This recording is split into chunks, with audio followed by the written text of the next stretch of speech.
Olá, está no ar o programa Dualidade, hoje com o tema Nutrição e Alimentação Saudável. Nós estamos recebendo a Marcilene Sena, que é nutricionista, é esteticista. Tudo bem, Marcilene? Tudo bem, Celina. Você pode falar um pouquinho de você?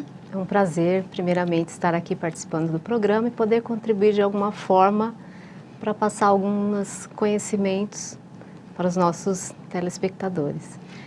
Eu sou formada na área de estética, como técnica em estética há 15 anos e há 5 anos como nutricionista. Porque quando eu trabalhava com estética, eu percebi como é totalmente ligado à parte nutricional, que as pessoas buscam a beleza corporal, o bem-estar, mas que a parte de nutrição é muito importante. E não dá para ter uma sem a outra, Sim, não né? dá. As duas se complementam. Então, eu fiz a opção em fazer a graduação em nutrição. E as pessoas estão buscando bastante Sim. se cuidar através da nutrição e juntando a esteticista? Sim, hoje sim. Porque começaram a perceber que o resultado muitas vezes não era satisfatório, né? Porque não tem como você melhorar o externo sem cuidar da parte interna.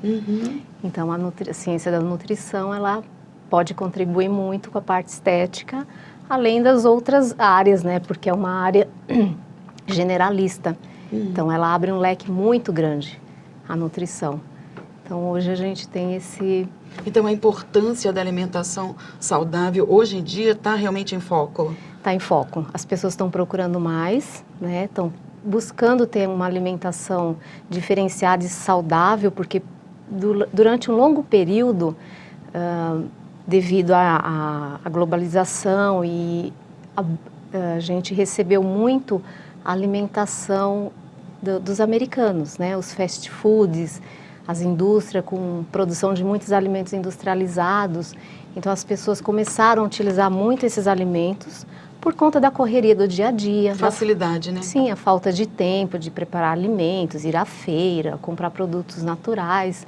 Mas agora elas já estão se voltando para começar novamente a ter essa alimentação mais natural.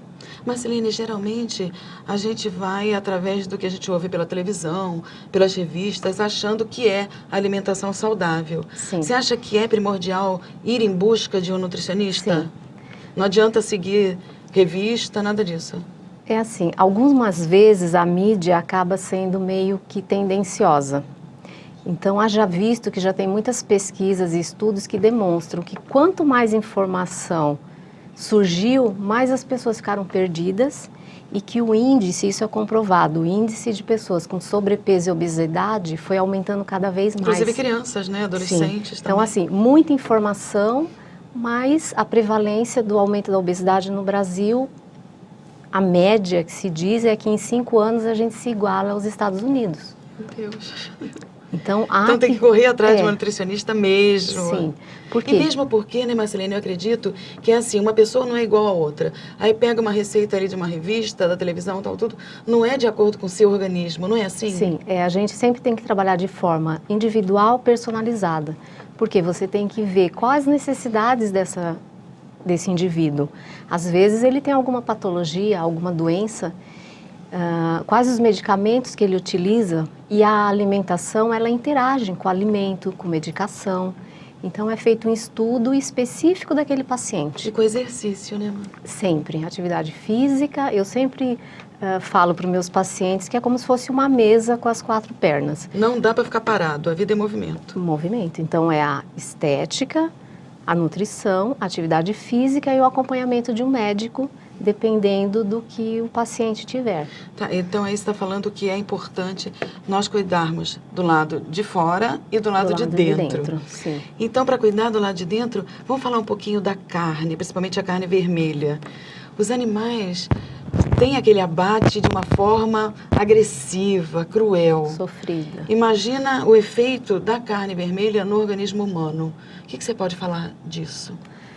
Devemos comer carne vermelha? Devemos já ir fugindo desse raciocínio aí, dessa necessidade ainda do organismo? O último relatório da ONU de 2013, que eles fazem, às vezes a cada 2 anos, sobre o número de enfermidades no contexto geral. né? Então, nesse relatório se diz que 70% das enfermidades humanas estão relacionadas e foram desencadeadas, muitas vezes, pelo consumo de alimentos de origem animal. Por quê? Porque aumenta a prevalência de doenças cardíacas, diabetes, osteoporose e até alguns tipos de cânceres. Mas né? como é que faz com a pessoa que sempre comeu carne e já apresenta alguns tipos de problema no seu físico? Como é que faz? Porque não pode cortar de uma vez, Sim. né? Hoje, né, na atualidade, a gente já tem esse benefício da ciência da nutrição, que ela está totalmente preparada Para substituir. Sim, para orientar o paciente para fazer essas substituições sem que haja um prejuízo para o organismo do indivíduo, para a saúde. Muito pelo contrário, ele vai recuperar o estágio de saúde dele. Mas e o sabor? Como é que fica isso? Principalmente para o jovem, né? Que está acostumado, vai dizer, ah, não, eu não vou ficar comendo carne de soja, não vou comer só legumes e verduras. Normalmente essa transição, principalmente quando é feita com crianças e adolescentes, ela tem que ser de forma bem gradativa.